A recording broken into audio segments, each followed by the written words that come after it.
Alright, okay, so I'm going to move on to today's topic. Okay, so it is a fairly simple topic.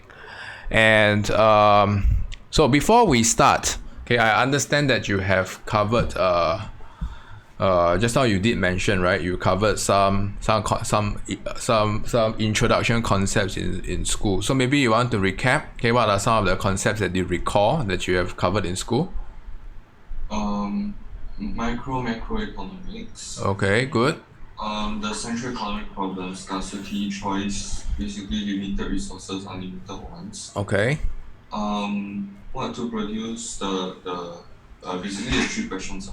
Okay, 3 questions. Okay, I need your help. Okay, I need you to stop referring to your notes. Okay, look into the camera. Okay, so this is the way to assess whether you can recall properly without referring to your notes. The 4 factors of the production, which is land, labor, capital, and entrepreneurship, and then also the PPC. Okay. Alright, so end of your PPC, right? Yeah. Okay, so today we will be pretty much covering something in line with this. Okay, so I will probably add on. Okay, I'm just going to quickly run through. Okay, these are the 8 objectives that we will be covering. So this learning center and myself, okay, we are exceptionally concerned about frequent testing, okay, and testing students on application skills. In fact, we are known to be the best, okay, in this specific area. Okay, so I will focus a lot on 8 on exam purpose. There is no use if you know all the content and concept, okay, but you can't apply. Agreed? Okay, so everything, or rather, okay, the very heavy emphasis will be placed on application skill. So later on, we'll move on to written practice and a few more. Okay, so I will cover these 8 objectives. Okay, we will briefly cover what are the myths about economics. Okay, what is economics? What are the key concepts that we'll be using today? Like what you have mentioned earlier on, scarcity, choice, and op cost. We will be introducing production possibility curve. Alright, and for macro wise, okay, I will start to introduce, okay, briefly how we can extend PPC to the concept of macro. Okay, macro is something that we'll be learning next year. Okay, but you do realize that economics is a very interconnected subject. So a lot of topics can be spin off to others. Okay, so I'll start to introduce that. I'm not sure, just now you did not mention this concept of normative and positive statements. Okay, they are fairly popular in case studies. Okay, so I will briefly cover on that. Okay, and before we move on to how PPC can be tested, okay, from an exam perspective. Okay, so I do expect to end off this entire sharing in approximately an hour. So one key difference that you will experience here as compared to in school is down here we go into we are very concise in what we share. All right, if you want the in-depth version, you refer to your school notes. Okay, my job here is to simplify content, okay, and help you to understand the concepts easier. Okay, I'll point out to you which are the ones that are important and which are the ones that are not so important. Clear? All right, okay, so now maybe, okay, before we go on, can you tell me what do you understand about economics? What is economics to you without looking at your notes? Don't look downwards, look at me. Basically, there's the scarcity is like a problem. Because like there are unlimited wants and limited resources, so like it will cause people to have to make choices. Okay, good. So before you experienced the first lesson in school, what was your initial thought about economics? Initially, before you started the very first lesson, what perception do you have for economics? Do you have for economics? It's related to business around the world. Business? Money? Yeah. Right. Okay, so I just want to quickly establish this, okay, that economics, okay, is not about money. It's not about banking. Okay, I don't know whether you caught this movie. Have you watched this movie before? No. Yeah, you can Google this. You can type it. It's called Wolf of Wall Street. But you do know this actor, right? Yeah. Yeah, it's very popular. Wolf of Wall Street. Yeah. Okay, so it's talking about banking and stock market and finance. All right. So today, okay, we are not going to talk about this. Okay, although there is very limited relationship. Okay, especially when move on to macro. Okay, we will be learning what's the role of money and how does it affect your macro objectives. But there is story for next year, and that's pending whether you move on to next year. So better touch wood. Okay, let's move on together. Okay, so now I'm going to share briefly what is economics. Okay, I think you did a really good job, so I'm just going to quickly blaze past that, and I'm going to invite Professor Jamus Lim later, okay, to share with us what is his perception of economics. So, do you know who is Professor Jamus Lim? MP. Yeah, he's a member of parliament. Yeah, so later on I'll invite him to share with us what is economics from his view. Okay? Yeah. Okay, so I just quickly want to run through. Okay, like what you have mentioned earlier on, this is not important. You don't need to copy. Okay, and later on, I will be screening some materials from my guidebook. Okay, unfortunately, I cannot send you any soft copy of the guidebook due to copyright infringement. So I do require you to prepare a pen and paper, okay, and to take down notes whenever necessary. So until when you are officially on board in our program, a copy of a guidebook will be mailed to you. Then you can start taking notes in the book. Is that clear? Yeah. Right, so like what you have mentioned earlier on, okay, we are concerned about economics. Okay, it is a study of how individual and society choose to allocate scarce resource among alternate use in an attempt to satisfy unlimited ones. So in a nutshell, there is limited resources and unlimited ones. And just now you did mention what are resources, right? So what are the common resources that is normally commonly used in economics term? Just now you did mention what are the four, right? Land, labor, capital, entrepreneurship. Land, labor, capital, and entrepreneurship. Okay, so these are the four common FOPs that we want to be concerned about. Okay, so I'll be using the concept of FOP. Are you familiar with that? Okay, please jot this down. It's called factor of production. Okay, it's a very common term that we use in economics as a jargon, FOP. Okay, and conversely, okay, we'll be using the concept of COP, cost of production. Okay, that will be more popular when we move on to demand and supply framework. Okay, so it's a good understanding to know what are the four resources. They are not really that important. Okay, so I just want you to focus exceptionally on the concept of labor. Okay, when we talk about labor, okay, it's related to what you'll be learning in macro, unemployment. Okay, as a macro objective. Okay, and when we look at land, okay, in the future, we will be looking at the concept of competitive in supply. Okay, this is related to demand and supply framework. Okay, so I'll leave the illustration for another day. I just want you to make a mental note. Okay, especially the first two L's, they are exceptionally crucial. Okay. So for the first year students, okay, we will be dealing with microeconomics. Okay, so microeconomics deals with the function of individuals and the study of behavior of individual economic behaviors. Okay, so for instance, you can see producers' choice of what to produce, how much to produce, and consumers' choice about what and how much to buy. So essentially, these are the three economic problems that was raised earlier on by you. Okay. So I also want to start since you brought this up, okay, I also want to start introducing the concept of, I'm not sure whether this was brought up in school, okay, but you may want to copy this down. Okay, so individuals or firms, okay, they will make decision using the rational decision making framework. Okay, I just write it down. Rational decision making framework. Okay, so they will maximize their profit or maximize their welfare, depending whether you are firms or consumer, up to MB equals to MC. Marginal benefit equals to marginal cost. Okay, I will spend more time illustrating this concept when we move on to future topics. Okay, I'm not going to talk about this. Okay, MB stands for marginal benefit. MC stands for marginal cost.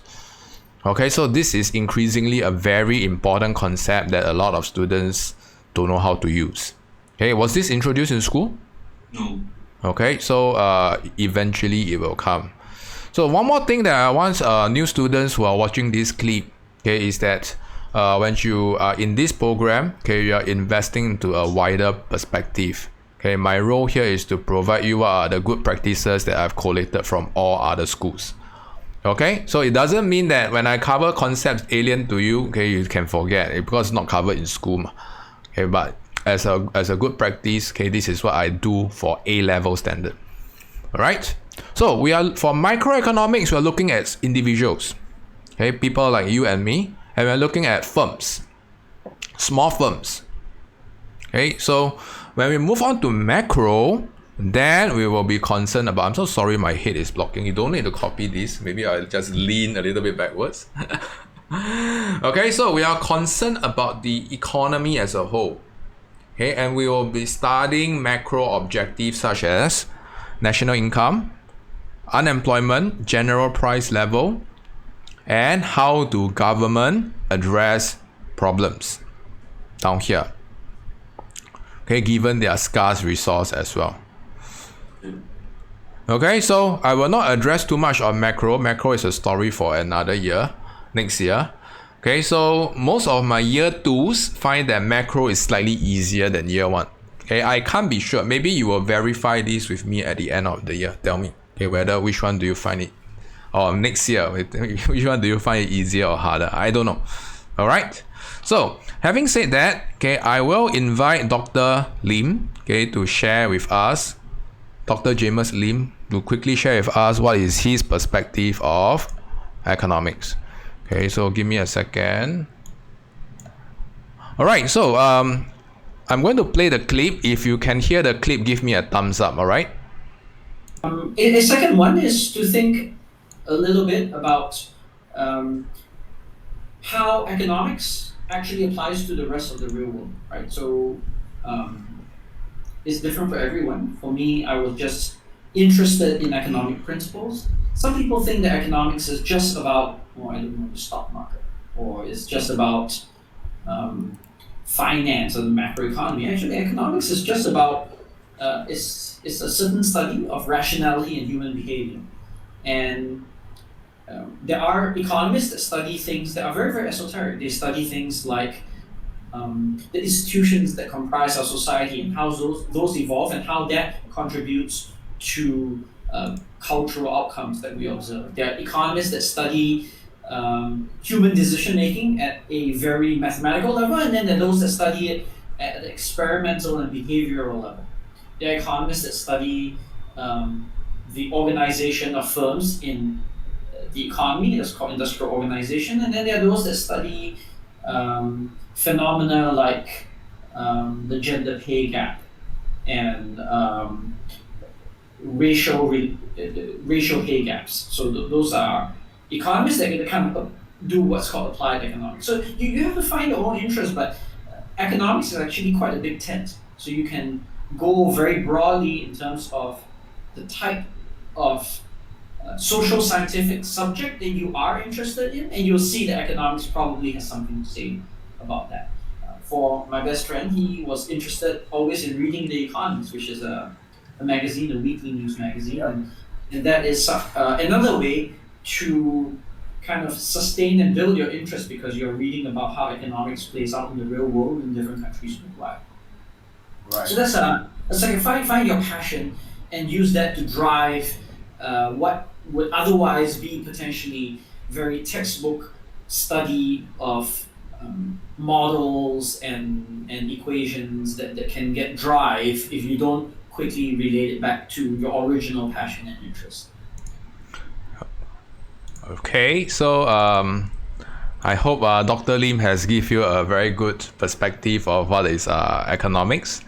So this was an interview that I had with Dr. Lim sometime last year. So would you like to have a copy of this clip? I think it's fine. Yeah. Okay. So I'll share it with you on WhatsApp later. So I interviewed him specifically to ask him about his perspective as an economist. What is the career path as an economist, and what are the things that you need to pay attention to when you pursue economics as a career. Okay. So that is Dr. Lim's perspective. So with that, okay, I am going to move on to the key concepts that I will be covering today. So like I've mentioned, you do not have the book, so I will be covering some of the key concepts here. You do not need to copy this down, okay, because once you have the copy of the book, you will not need to copy. All right, so I'll quickly run through some of the concepts. Scarcity, just now I think you mentioned earlier on, right? Okay, situation where there are unlimited wants but limited resources to fulfill them. Alright, the next one that I want to briefly talk about is the concept of opportunity cost. Right? Okay, so make sure you get a definition right. It is widely tested in case studies. Okay, please jot this down. Okay, get the definition right. So it refers to the real cost in terms of the next best alternative forgone. So a lot of students, they know the definition or they know roughly what is opportunity cost, but okay, this is not the extent that they will test. Okay, they will probably test you in case studies using extracts. Okay, what is from this extract, what is the opportunity cost incurred? Alright, so before we get into that, let's use our present scenario as an example. Okay, so my question to you is Ting, what is your opportunity cost that you incur from attending today's class? Wait, I thought opportunity cost is like first choice, then like if you cannot first choice, then go second choice. Yes, so now I'm testing you on application skills, right? So you made a choice, you made your first choice to attend today's class, right? Okay, so if you made a choice, you have to give up something. That's what we call opportunity cost. Next best alternative forgone. Sleep. Hey, all my students love to nap and love to do body maintenance. Yeah. Hey, don't use sleep lah. Use a better word, body maintenance. Right? Okay, so good that you understood. Okay, so make sure you are able to identify what you have to give up. Okay, when you engage in a choice. So now putting yourself into my shoe. Okay, what is Mr. Teo's opportunity cost for conducting a lesson for you? Cannot do more research on other topics. Right. Okay, so time spent elsewhere, family time. Okay, maybe interview more people like Mr. Lim, Professor Jamus Lim. Alright, so make sure you get this concept right. Okay, every choice you make incurs opportunity cost. What you have to forsake and what you have to give up. Okay? Later on, okay, we will be introducing you the concept of PPC, okay, or production possibility curve. Okay, so I will go into depth later. I will not introduce this right now. I want you to be familiar with the concept of ceteris paribus. This is exceptionally crucial. Okay, most of the definitions will end with ceteris paribus. Okay, so common mistake number one. A lot of students would like to tell me CP because they can't spell. Okay, please spell it out in full. If I'm not wrong, this is a French word. Okay, so the second thing that you need to be concerned about is what does it mean.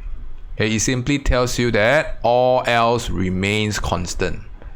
Okay, why is it important to make this assumption, all else remains constant? Because if you don't, then like there could be one more variable that affects like the PPC and the results. Exactly. You want to isolate the effect. Okay, we don't want to talk about them combined. You want to know which effect is more dominant. But it seems to me that you are more mathematically inclined. Are you good with your math? Yeah, quite okay. Yeah. Okay, great. Then in that case, later on, I will use a little bit more math in the illustration. You realize that in economics and higher level, it's all about equations. I won't be using equations here today, okay, but it's not difficult, huh? Okay, and I will be introducing you the concept of central economic problem. Okay, so it extends from scarcity because of limited resources and unlimited wants. Okay, this leads us to make choices. Okay, and whenever you make a choice, you will incur an opportunity cost. Okay, so sometimes we don't use the concept of opportunity cost here. Okay, in macroeconomics, okay, we will use the concept of what I call trade-offs. Okay, if you don't believe, you just go to gov.sg. Okay, you go to their YouTube channel. You listen to what Mr. Jamus Lim always talk about in Parliament. Okay, he will use concepts such as trade-offs. Okay, so this is also another term that we use, okay, to replace opportunity cost. Okay, so if we make a present choice, okay, what are we going to forsake? Same thing. Yeah. All right. Okay, so I'm done covering all the important issue. Okay, so now, okay, I'm going to quickly illustrate this concept. Just now you did mention, okay, that you are not familiar with these three questions that arises as a result from central economic problem. Okay, so I just want you to these three questions will be addressed in depth in the future, and probably from the perspective of an essay question. Okay, so in order to address this, okay, it is best using demand and supply framework. Of course, PPC can as well. Okay, but demand and supply is better using the price mechanism. Okay, so what and how much to produce, how to produce, for whom to produce. Okay, all these three will be illustrated in depth. Okay, we'll move on to demand and supply. Okay, so we will not address the whole world's problem in one single day. Okay, we will break it up. Okay, so we want to focus our emphasis on PPC. Okay, so today PPC will be our focus today. Okay, so we will be looking at the guidebook. Okay, the guidebook is meant to be concise. Okay, so if anytime you want to draw, join me in drawing. Okay, if not, you can refer to your school notes. So I'm just going to point out what are the important things, okay, for PPC, okay, within your school notes that you need to be concerned about. Okay, so as a start, I always like to draw things myself, okay, before I refer to the guidebook. Okay, I'm so sorry, I'm not drawing straight. Alright, okay, so make sure you get the axis right. Okay, so what is on the y and x axis? Without looking at your school notes. Y-axis will be consumer goods, and then x-axis will be like capital. Alright, consumer and capital goods. Alright, so I just want to introduce okay, this is something fairly new to you, okay, and for the year 1 students. So economics is probably one of the subject that requires you to draw extensively, okay, especially diagram.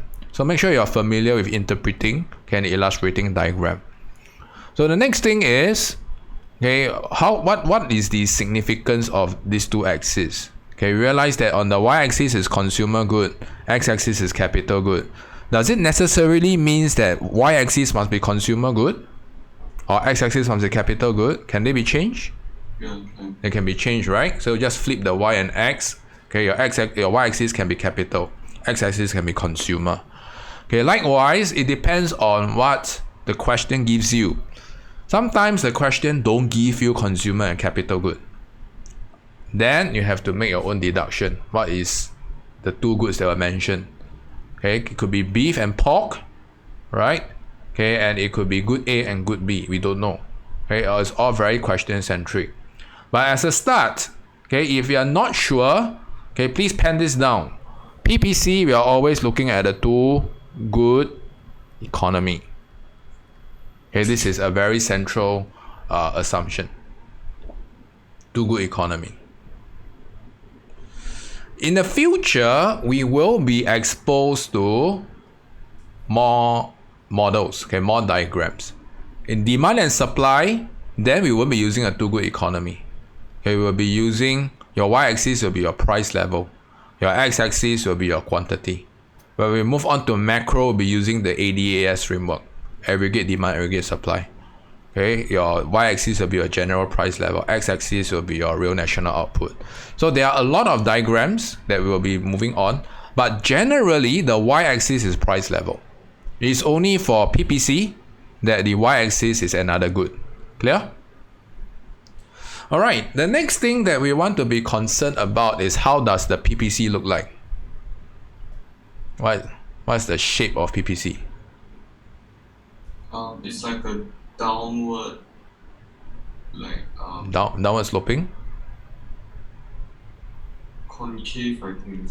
Right. Okay, so the keyword here is called concave. Okay, I'll establish the meaning of concave in a short while.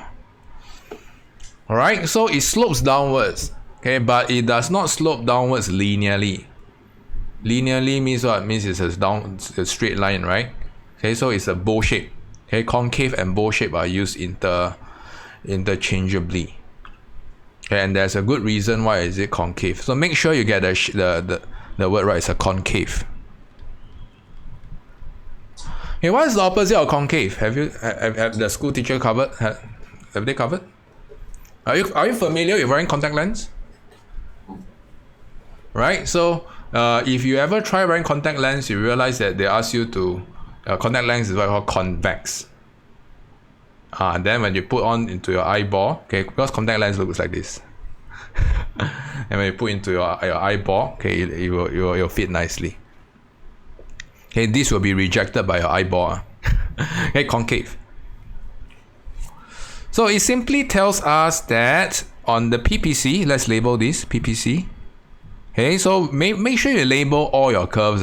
All your curves will have a name. Okay, so this is what we call your initial PPC or PPC naught.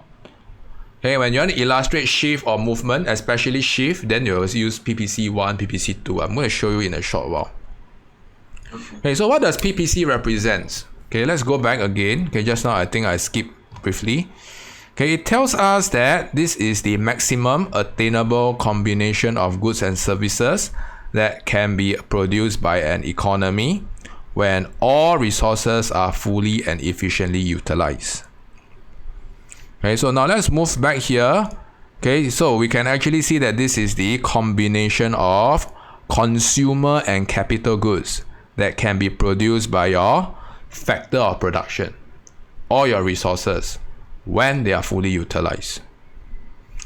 Alright, so I'm just going to start introducing you numbers, okay, because some of the students learn better with numbers.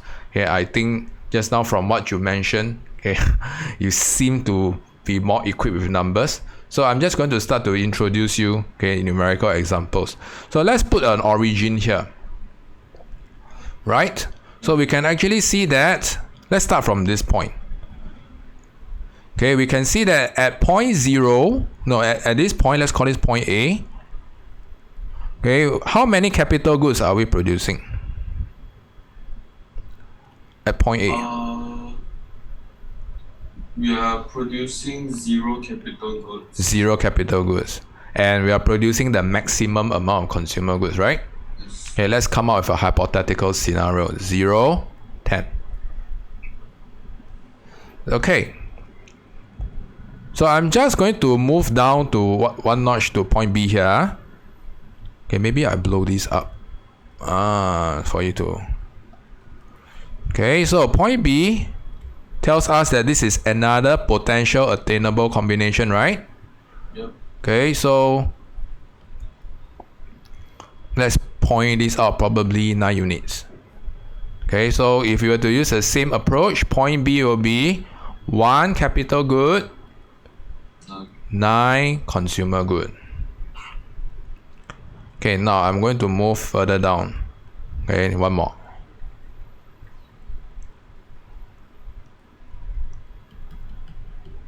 Hey, sorry, cannot draw straight. Sometimes I miss whiteboard drawing because when you draw on the actual whiteboard, okay, instead of a digital pen, you can draw straighter. Okay, but anyway, Okay, so I'm just going to arbitrarily fix another point here. Okay, so you realize that if we want to produce the second unit of capital goods, okay, this is our combination. 2 capital good and 7 consumer good. So far so good? Okay, I'm going to illustrate in a while, okay, what is the significance of all these numbers and why do we need to know them and how does it fit into the concave perspective. Okay, so now, okay, this is point C. Okay, so are you familiar with point A, point B, point C? Yeah. Okay, great. So now, we realize that no matter is it point A, point B, point C, okay, these 3 points, and of course there are many more points below. We're not going to show all of them. They tell us that all your resources, your land, labor, capital, and your entrepreneurship, okay, are all fully deployed to produce. Agreed? So now, I want you to observe from the first unit, from point 0 to from 0 capital good to 1 capital good. Okay, if we want to produce an additional capital good from point A, okay, I'll just blow it up here. Okay, I'm going to show you how are we going to illustrate scarcity here. Here, do you see this point? Yeah. Okay, let's call this point X or point donkey. Now, can we produce at point D? Yes or no? No. No, right? Because it is beyond your PPC, right? So if we want to make an informed choice to produce an additional capital good, what do we need to do? We will need to give up some consumer good production, right? Okay, it's because it makes sense. We only have that finite amount of resource. If you want to produce capital good, we need to give up consumer good. Okay, so how many consumer goods we need to give up? 1. 1. Okay, so I'm just going to put here -1. Now, okay, let's observe the second part.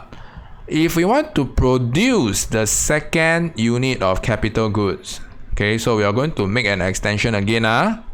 Okay, so right now we're at point B, right? We are producing 19. If you want to produce a second unit of capital good, can we produce here? No. No, it's point E, unattainable. So in order to produce one more unit of capital good, we need to give up -2. okay, -2 consumer good. So what is the story behind here? So first of all, we need to identify that every choice that we make will incur an opportunity cost. The opportunity cost will be consumer good foregone. Agreed? Yeah. Okay, and what do we observe about the number of consumer good foregone? Increases. Alright, so why is it increasing? Or why is it the concept of increasing opportunity cost?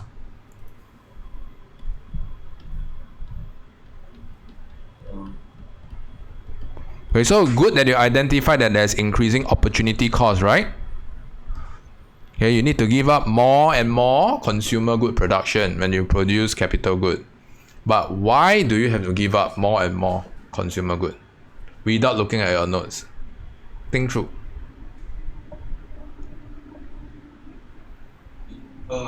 Is it like cause like some resources made for the consumer goods is not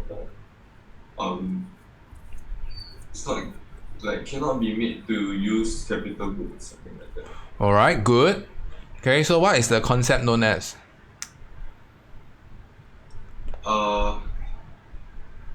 M word. I believe all schools use the same. Right? Okay, so the concept that you want to be concerned about is called factor immobility. Please copy this down. Correct? Same term, Alright, so I often like to use the example. Okay, so look at my fingers. Are they of equal length? No.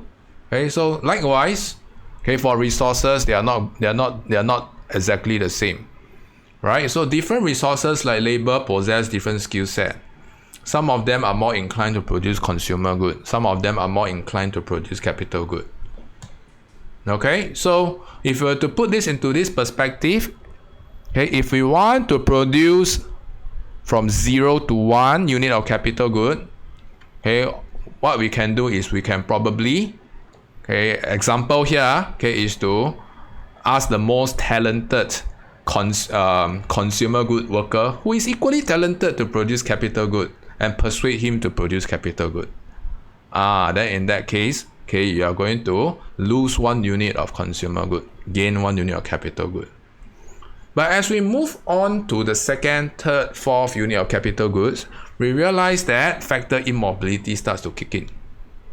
Right? You may not be able to find talented workers who can produce capital goods. And therefore, you need to allocate more and more resources to produce capital goods. That's why you need to give up more and more consumer good production. Very important factor immobility. Is that clear? Yeah. So whenever you show PPC, right? Okay, sometimes they will ask you to show increasing opportunity cost. Increasing opportunity cost can only be shown with at least 3 points. If you show 2 points from point A to point B, it is a merely opportunity cost alone. So you must show it moving downwards at least twice. Okay? So it comes back to the concept of concave. Okay, so since you are more mathematically inclined, you realize that the slope of your PPC tells you the opportunity cost incurred, right? Because it is getting steeper or flatter when you move downwards. Flatter. You move downwards from top to bottom. Also, it's steeper. It gets steeper, right? So you have to give up more and more. Okay, so this is how we want to measure opportunity cost. Okay, so let's go back to the word concave. Now you know why is it concave already, because of factor immobility. Okay, and in the future, okay, I will be covering, later on I will touch on how PPC will be tested in macro. There are a few variations that we'll be learning. Okay, so up to here, are there any things that you're not sure? Okay. Okay, so I'm going to move back to the book. Okay, so I just want to establish a few things. So point C was earlier addressed, right? Point C is what we call unattainable. Okay, and this is because of scarcity. Therefore, if we want to produce at point C, we probably need to give up something. Yeah. How about point A? Well, producing inside of PPC. Yeah, can. You can. Okay, but is it good? Is it desirable? No. Okay. Because it didn't use up all the resources. Very good. So you can see that there is inefficient or unutilized resource. All right. So great. Now I want to point out this. If we want to produce at point C without incurring an opportunity cost, can we do that? In theory, could we do that? Or what must happen?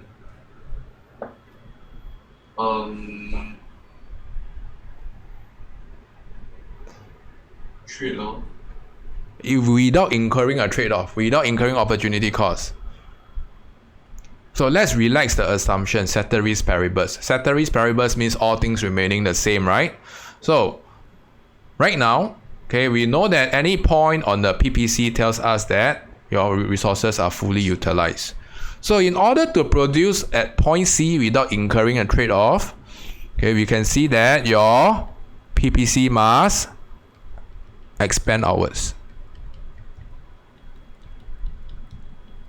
Agreed? So when your PPC expand outwards, it means that, okay, the economy can produce more goods and services. Then point C will be attainable. Yeah. So what would have caused your PPC curve to expand? Increase in like the Like there's more the land, labor, capital, and production. Resources, right? Okay, FOP. Okay, and in the future, when we move on to demand and supply framework, okay, we'll go in depth into what are the factors. Okay, so as a start, okay, we will know, or rather, okay, I would like to plant an idea that, okay, points that are initially unattainable could be attained, considering that ceteris paribus, okay, is broken and PPC curve shifts outwards. Clear? Now, okay, so let's move on to certain other ideas. Okay, so I'm going to move a little bit more into the advanced concept. So just now we talked about PPC curve shifting, right? So the way how PPC will be tested will be three ways. Okay, please pen this down. We are concerned either about a movement along PPC. Okay, just now we did it in the illustration here, movement from point A to point B. We are concerned about PPC shifting outwards. Okay, outward shift in your PPC. Okay, and the last part, okay, will be factor resources that are unutilized. Okay, point A. Utilize them. Unutilize here. Okay, I'll just plug this in. Okay, so I'm going to I've covered the first point. Okay, I've covered the second point briefly. I'm going to show you what are some of the permutations for the second one. All right, so for instance, okay, I'm going to use this two good example. Okay, so let's assume that this economy is producing beef and pork. Okay, and this is a two good economy. Are you following me? Yeah. Now, can you tell me what happens, okay, when there is an improve in technology that favors pork production?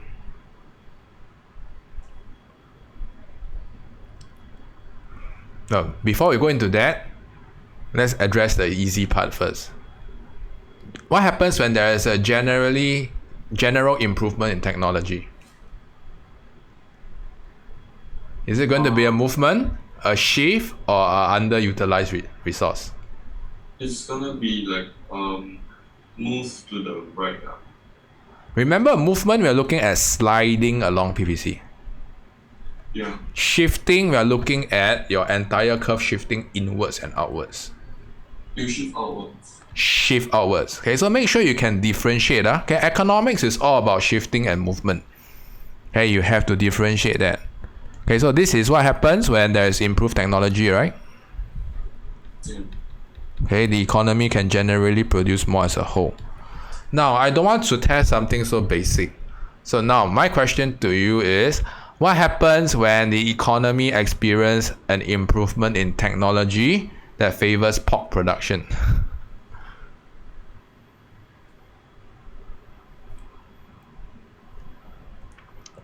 Okay, I'm going to erase the one in green. I don't think it's going to be applicable here.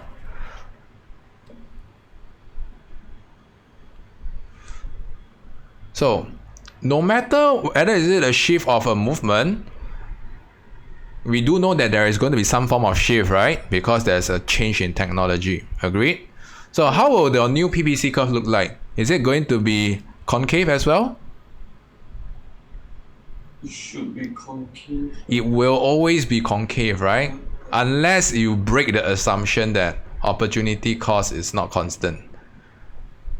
Okay, so here, my question to you is, let's say if there is a technology that favors pork production, okay, will there be changes in the maximum beef production? No. Fixed, right? Yeah. Will there be changes in the maximum pork production? Yes. Okay, so let's put it here. So what we can do is we stitch these 2 points. Okay, and we get this. Oh. Oh, this is something that you haven't seen before, right? Yeah. Would you like to copy this down? Sure. So like I said, okay, my job here is to provide perspective. okay, and to show you how things can be tested in different ways.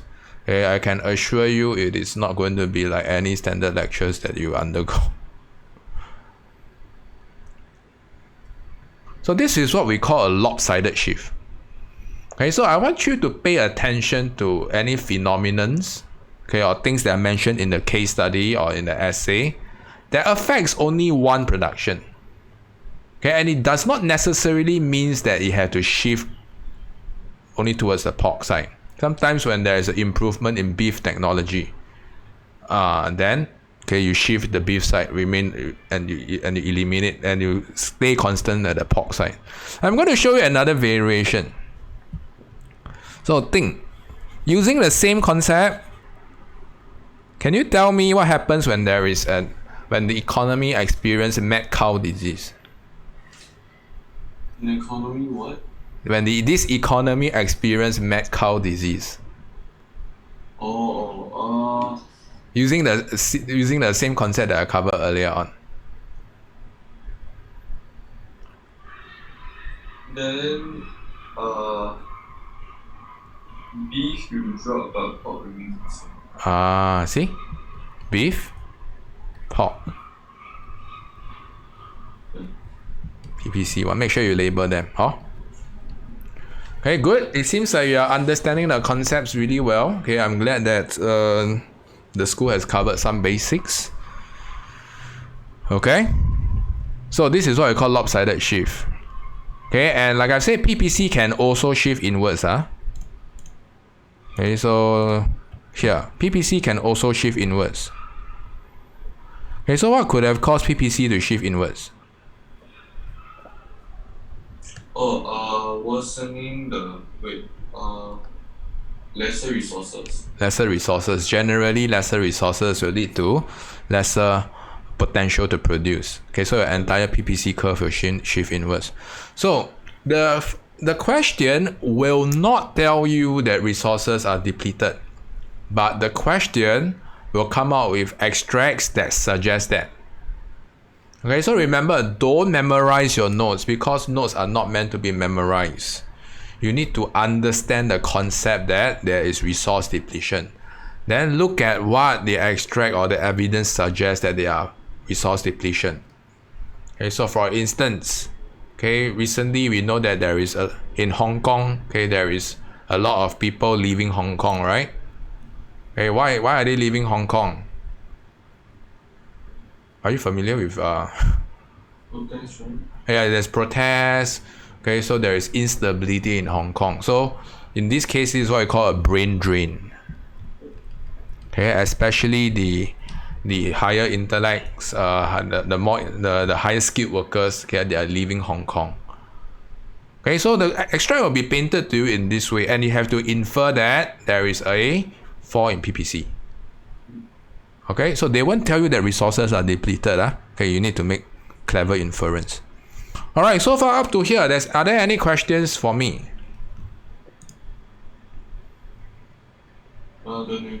Okay, so I'm going to move on to the harder part. Okay, so for the harder part, okay, please, okay, make notes here. So this is what we will be covering next year.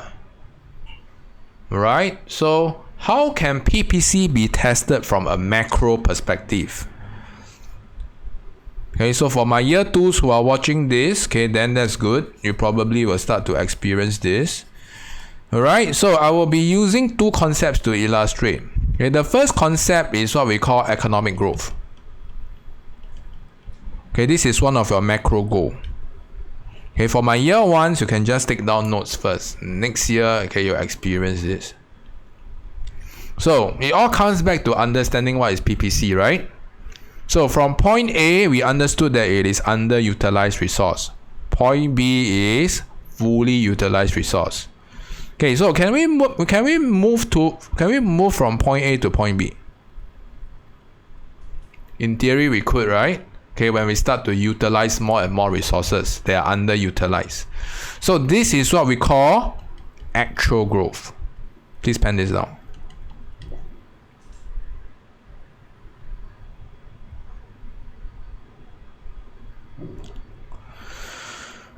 So likewise, okay, if we want to produce at the dotted PPC curve, which is denoted as point D or PPC dotted.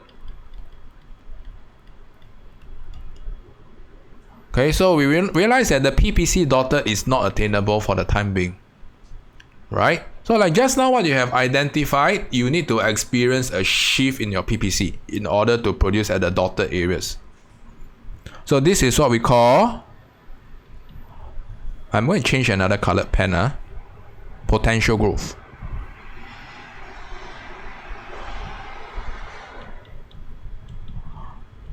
I apologize if you hear something barking. It's my dog. Do you like dogs? Okay, yeah. I hope that she doesn't bark. Okay, so from point B to the dotted PPC curve is what I call potential growth, which makes sense, right? Okay, because when your potential means this is your maximum capability to produce. Okay, so if you're able to produce more, you must experience growth into your full employment production. So together, actual and potential growth will give you the concept of sustained growth. Yep. Sustain. These two must be together to have sustained growth. Okay, so this is applicable for both H1 and H2. Alright, next year I will also be introducing you the concept of constant opportunity cost. This, okay, is a concept that is related only to H2 students. Okay, we'll be covering this under trade. Okay, so likewise you can have beef and pork. So next year we'll be relaxing the assumption of a increasing opportunity cost or concave. Okay, when we learn trade and when we learn theory of comparative advantage, we will make the assumption that your PPC curve is downward sloping. Okay, a downward sloping PPC curve tells you that your opportunity cost is the same. Unlike a concave tells you that you will experience or incur a higher penalty, right? When you move further and further downwards. When it's constant, it tells you that any point on your linear curve, it tells you that the gradient is the same. So okay, so op cost is going to be the same. Okay, so this will be covered under international trade theory of comparative advantage. Okay, this is a H2 topic. Okay, of course there are many other ways that op cost PPC can be tested. Okay, but these are the two broad macro concepts that are related.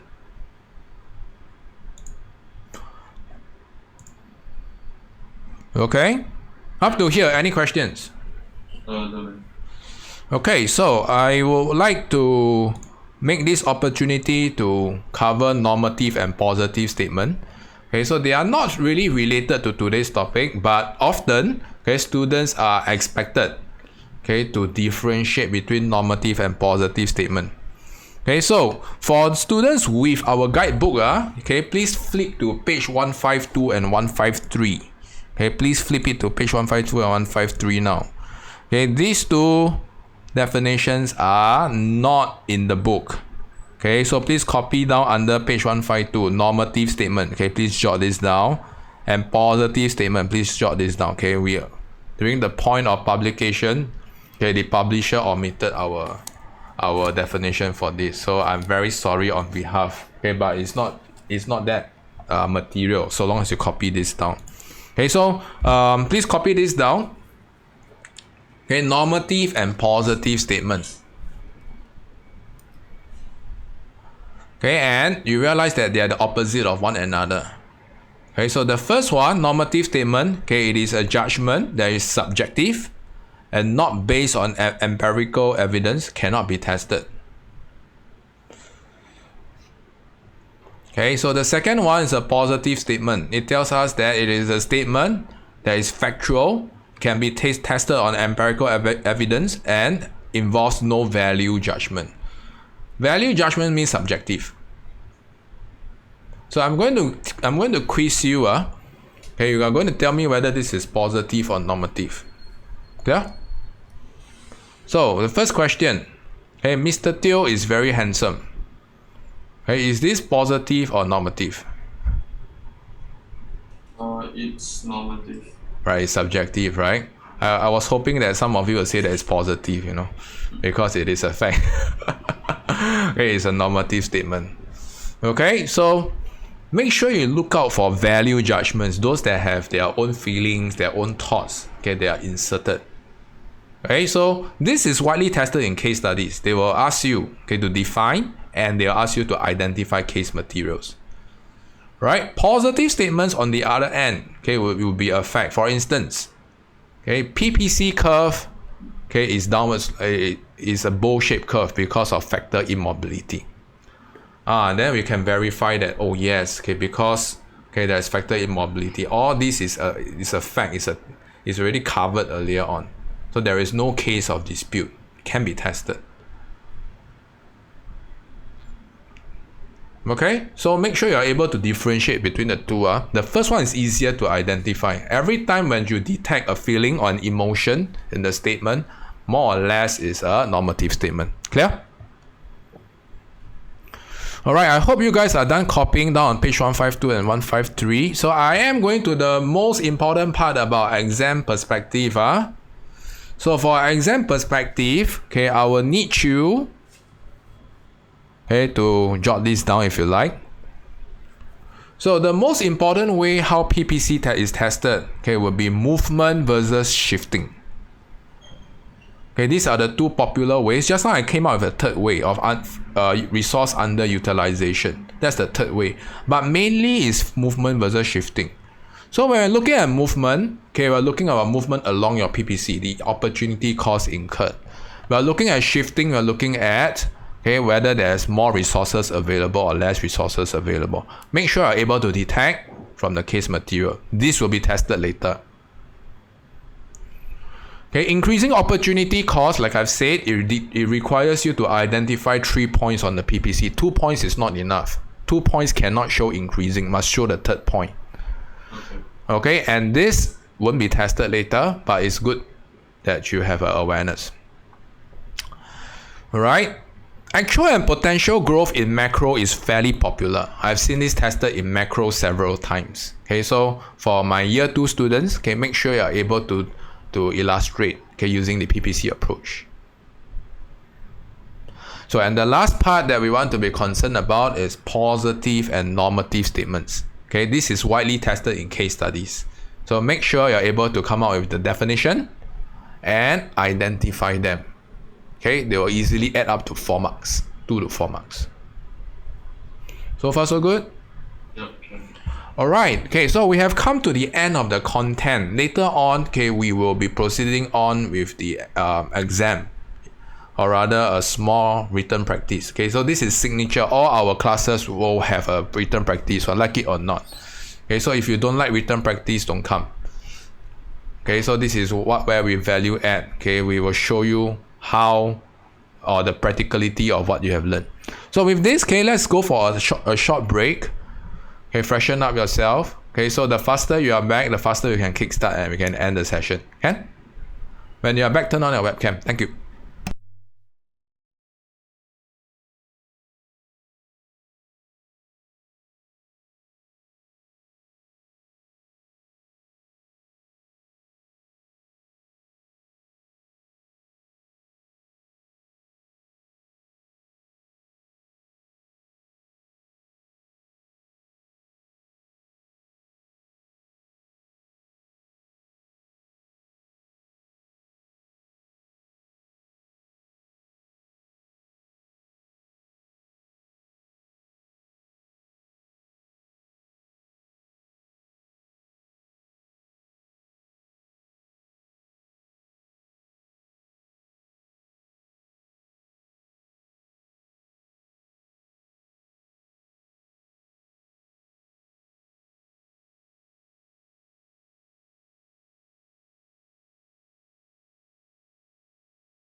Okay.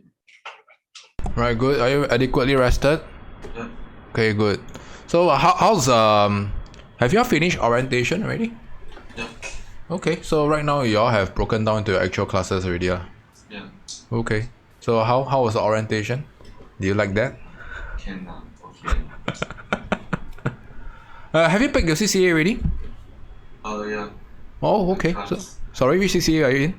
I class. The current affairs society. What class again? No, current affairs society. Current affair. Oh, okay. Wow, then your GP will be pretty good. Okay. In that case, we will kickstart. I believe I sent you the question paper earlier on, right? Yeah. Correct. Right. So the question paper has been sent to you. When you're in the program, everything will be in the learning management system. I'll show you that later or after the class. Okay, so unfortunately, we have to do everything through the tradition method of sending here and there. All right, so I have in all our classes, I will always offer options. Listen carefully what are the options that I have for you. Okay, the recommended option is you do yourself. A-level standard. Okay, the easier option is I'll guide you. Then you do. Alright, so I've given you my recommendation and the easier approach.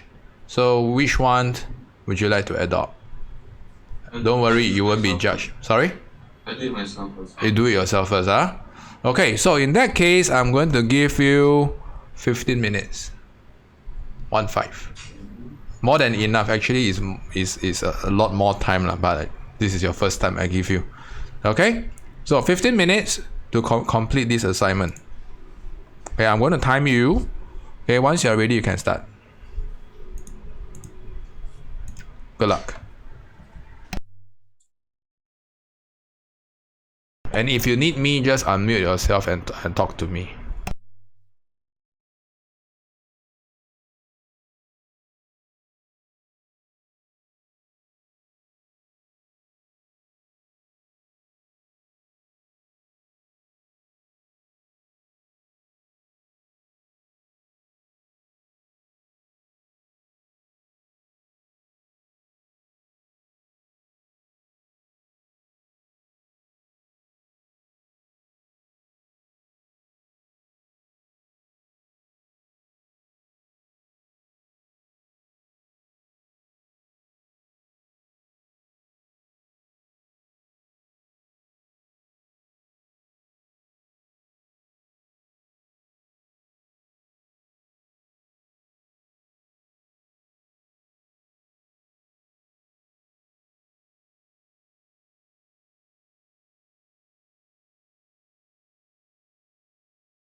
All right, we're about halfway there.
Okay, time's up. Stop writing once you're back. Okay, please turn on your webcam. Thank you. Alright, how do you find the question? Your very first attempt on a A-level standard case study. How was it? Okay lah. Okay Okay, we'll verify that later on So with that, okay, I would like you to prepare a green pen. Do you have a green pen? Yeah. Okay, prepare a green pen for correction purpose. Okay, so right after I go through, okay, you will submit. Then we'll go through on a one-to-one basis. Okay, but anyway, I'm going to go through the answers right now. So before that, okay, I just like to list down some of the rule of thumbs of case study. Right, so this is a case study. Okay, a case study normally involves an extract. Okay, and many small sub questions here. So we can actually see that the very first rule of case studies is never ever start from the front to the back. You always start from back to the front. Okay, you have to identify what the question needs before you look out for the extract. Okay, if you start from the front to the back, is like looking for a needle in a haystack. You wouldn't know what you're looking for and you spend too much time reading. So please pen this down, right? Okay, start from the back to the front. So now, okay, they ask you, with the use of PPCs, explain two effects of Japanese aging population. So this is clearly a PPC related question, right? Okay, so how are we going to approach this question? Okay, it's important to form a mental idea of how are you going to break up this question. Always break up, okay, questions when they ask you for more than 1 point. So in this case, there are two effects.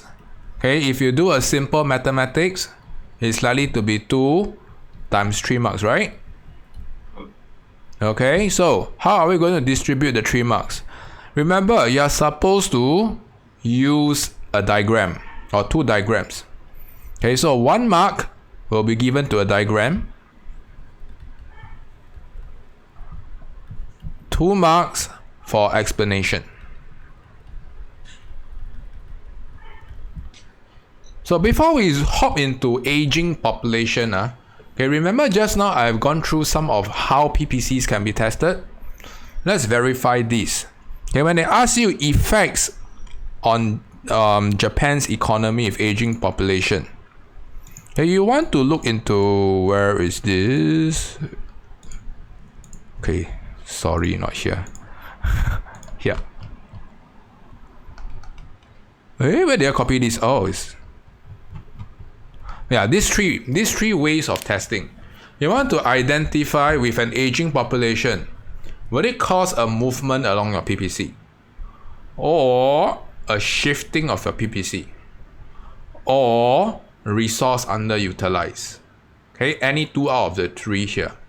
And later on I will show you in the answer key that all 3 can be used, but you need 2 of the 3. Okay, so remember, avoid factor spamming. Give what the question requires, and before you give what the question requires, you need to know what the question requires. The question requires here, okay, these 3 factors. Make sure you get these 3 points. So the next thing is, how do we relate from the extract to all these 3? Okay, I'm going to show you the answer and then we work backwards, okay, what the extract provides. Okay, but before that, maybe I'll get you to share. Okay, what is one effect that you have identified? Worsening economic growth. Okay, so how does it affect the PPC?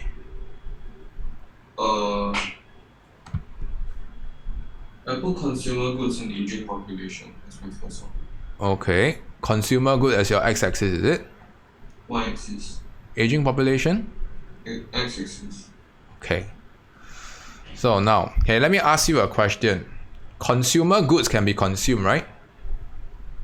Yeah. What about aging population? Is it a good? No. Okay, it can't be consumed. So remember, okay, it is always a 2 good economy. Okay, so what should be replaced with aging population? Capital goods. Exactly. So aging population, the way how is it tested here is asking you what are the effects of aging population on Japan's PPC. How is it going to affect the resource allocation? How is it going to affect the level of FOPs available? So this is what the question is asking. Right? So you can see that it's not a promising start, okay, but it doesn't mean the end of the world, right? In exam, you need to pick yourself up and keep going. Okay, so this is just one part of a case study. Okay, a maximum a full case study will be 30 marks. Clear? Okay, so I'm going to show you some variation. Okay, you can take down notes. Okay, anything that you're not sure, you can ask me. Take down correction especially. Then after that, you submit to me. All right, I'm going to go through the easier route first. Okay, so first of all, we have to deduce that the aging population will cause your PPC curve to shift inwards. How can we deduce that? Okay, you can look at from the extract here. Okay, so you can see the aging population, there are two fundamental aspects. Okay, is you see, one aspect is the increase in proportion of elderly. So this will lead to fall in fertility. The former affects performance by increasing social burden and benefits. The latter affects economic growth by reducing the labor force, which is a major factor of production. So remember, just now you specifically mentioned that your PPC consists of all your factor of production, right? Yeah. What happens when there is aging population? What happens to your PPC? Now we can see this. Okay, there will be lesser people working. Agreed? And you can also potentially relate to what? Lower productivity. Older workers have lower productivity. So cumulatively, this will lead to an inward shift in your PPC. Inward shift. So remember to label your goods properly. Okay, so you can assume capital as consumer good or good A and good B. Okay, so Japanese aging population is not a good. Okay, it is the phenomenon that affects your PPC or your FOP available. So 1 mark, okay, for a diagram. Okay, unfortunately, okay, I don't think you labeled the axis correctly, so I won't be able to give you the mark. Okay, you need to state how aging population affects your PPC. Okay, so it will cause an inward shift. See, you have to explain the effects. What is going to happen to your PPC? Shift inwards. And why is it shifting inwards? Okay, because it will lead to a fall in your quality and quantity of your labor. If you want to be more specific, you can talk about productivity of your labor.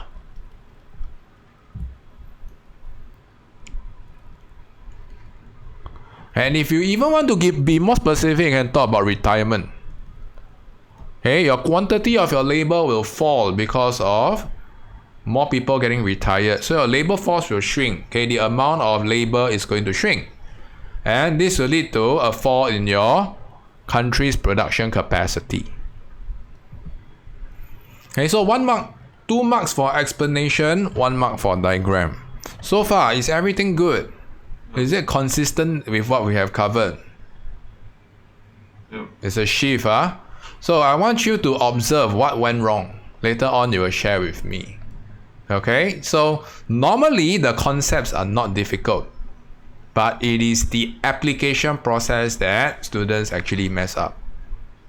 Okay, so later on we'll review that. So the second effect that I have for you, so we have exhausted the first option. The first option is a shift. We are done with that. Okay, now let's entertain the second one, movement along PPC. Alright, so now make a guess. Okay, with aging population, okay, will the economy be consuming more capital goods or more consumer goods? Aging population. Worsening. Now, my question to you is, let's say, I'm going to erase all this. Are we good with shift so far? The first point about shifting your PPC. Are we good with that? Yeah. Alright, so now let's consider this as Japan's economy. So let's consider this is your starting point. Okay, look at the screen. Point B is your starting point. So with aging population, okay, my question to you is, what is the consumption profile of elderlies? Are they likely to consume more capital goods or more consumer goods? Consumer. Alright, so we have to make a deduction or a hypothesis that there is going to be favoring more consumer goods. Okay, this is the only way how movement can be tested, right? So now let's validate this hypothesis. How can we find from the extract? Okay, and it is a good assumption. Why is that so? Okay, so you can see that with aging population, okay, there will be a movement along the PPC towards more production and consumption of capital goods, and as compared to more production and consumption of consumer goods as compared to capital goods. So if you read the extract, okay, so this is where students often find it hard. Okay, so this is the particular case evidence that you want to suggest. Okay, remember, a case study always requires you to cite case evidence. So it tells you that with aging population, there's increasing society burden and benefits. So what does it mean? Okay, it simply means that there is greater payouts to the elderlies. Okay, it could be a form of pension, right? So we can see that the elderlies, okay, when they retire, they'll receive more benefits from the government. Okay, so okay, the consumption profile or the production profile, okay, will sway towards consumption-based economy. Okay, and therefore we can see that we are going to move downwards from point A to point B.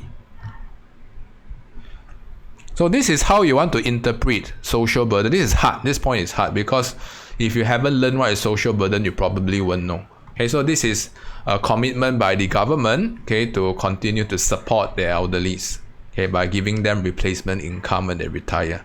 See, a greater emphasis on consumer goods, and it's a downward movement along your PPC. So far, so good. Yeah.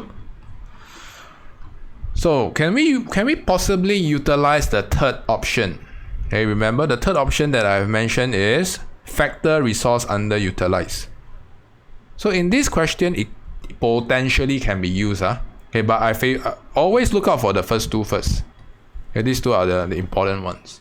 Okay, the third one, if can, then you use. If cannot, then forget it. Okay, always focus on PPC shifting. This is the order of priority, followed by movement along your PPC. Okay, this is the last priority to look out for.